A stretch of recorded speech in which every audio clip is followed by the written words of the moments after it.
Olá, bem-vindos à nossa conversa de hoje. Sabe, uma coisa que sempre chama atenção, mesmo para quem não frequenta muito a igreja, é a sensação de ordem, né? No culto católico. Parece tudo tão pensado, os gestos, os cantos. É verdade. E essa coreografia sagrada que você percebe é o que a gente chama de liturgia. Não é algo aleatório, sabe? É o conjunto das regras, dos ritos que a igreja estabelece para o culto público oficial. Ah, entendi. Então a ideia hoje é mergulhar um pouco nisso, né? Tentar entender o porquê dessa estrutura toda. Exatamente. Porque essa ordem, qual o sentido disso? E pelo que eu li, tem duas finalidades principais, certo? Uma é, bem, dar glória a Deus. Oferecer o nosso melhor, com dignidade, com beleza. Isso. E a outra, que é igualmente importante, é alimentar a fé, a piedade dos fiéis. É um jeito de conectar a nossa alma com o sagrado, né? Ok, vamos lá.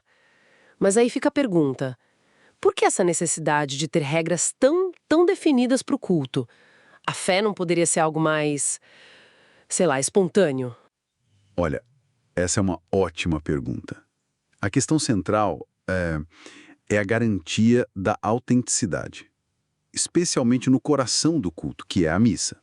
Então, as normas litúrgicas existem para proteger esse momento sagrado, para evitar abusos, distorções, para garantir que o que a gente oferece a Deus seja realmente digno dele.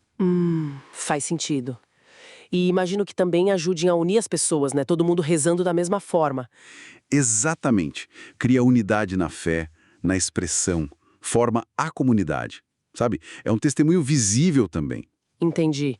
E essa ordem, como é que ela aparece, assim, no concreto? Porque não são só palavras, né? De jeito nenhum. A liturgia envolve todo o nosso ser, os sentidos. Pensa nos gestos do padre, por exemplo. Sim. Quando ele está de pé, é ereto, expressa confiança. Quando se inclina, é reverência. Os braços abertos lembram a cruz, a súplica. Cada movimento tem um porquê, um significado. Nossa, é verdade. Nunca tinha parado para pensar nisso tão detalhadamente. E tem os símbolos, né? A cruz, claro que é central, as velas, Cristo como luz do mundo, o incenso. Há um incenso, a fumaça subindo. Sim, simboliza as nossas orações que sobem a Deus e a santidade que se espalha, o perfume de Cristo. E a beleza do lugar também conta muito, né? A arte, as cores das roupas que o padre usa. Com certeza. A arte sacra, os paramentos, a arquitetura da igreja, tudo isso ajuda a criar um ambiente que eleva o espírito. É uma espécie de pompa, mas no bom sentido. É dedicar o que temos de mais belo para Deus. E a música? Imagino que também não seja qualquer música que serve. De forma alguma, ela deve elevar a alma, sabe?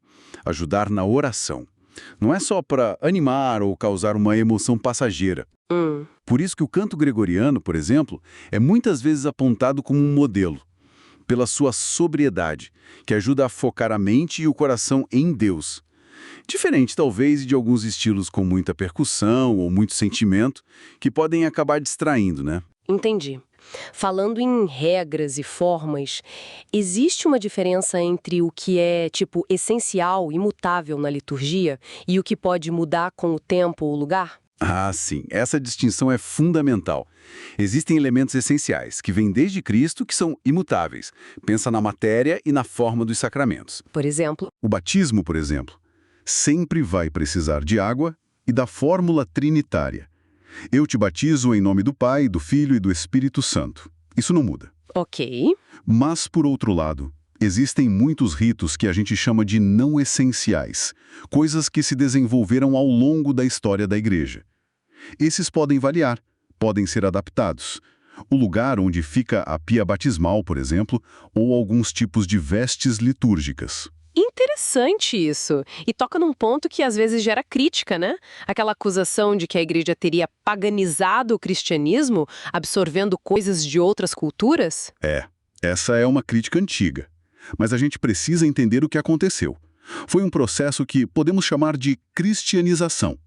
Assim como a igreja dialogou com a filosofia grega, pegando o que havia de bom em Platão, em Aristóteles, e purificando, ela fez algo parecido com costumes de outras culturas. Encontrou elementos de verdade, de beleza, de bondade nesses costumes. E, em vez de simplesmente rejeitar tudo, ela os, digamos, purificou, elevou e integrou dentro da visão cristã. É aquele princípio de São Paulo: examinar tudo e reter o que é bom. Não é paganizar, é cristianizar o que o mundo tem de bom. Entendi. É dar um novo significado cristão a algo que já existia. Exatamente. Aperfeiçoar, iluminar com a fé. A língua. Muita gente ainda pensa que o Concílio Vaticano II acabou com o latim na missa. Pois é, essa é uma ideia bem comum, mas não é bem assim. É um equívoco. O documento do concílio sobre a liturgia diz explicitamente para conservar o uso do latim nos ritos latinos. Sério? Então por que a gente quase não vê mais missa em latim? O que o concílio fez foi permitir um espaço maior para a língua do povo, a língua vernácula, principalmente nas leituras, em algumas orações, nos cantos, para facilitar a compreensão e a participação das pessoas, entende? Não foi uma ordem para abolir o latim, mas para permitir também o uso da língua local. Entendi. Foi uma abertura, não uma proibição. Isso.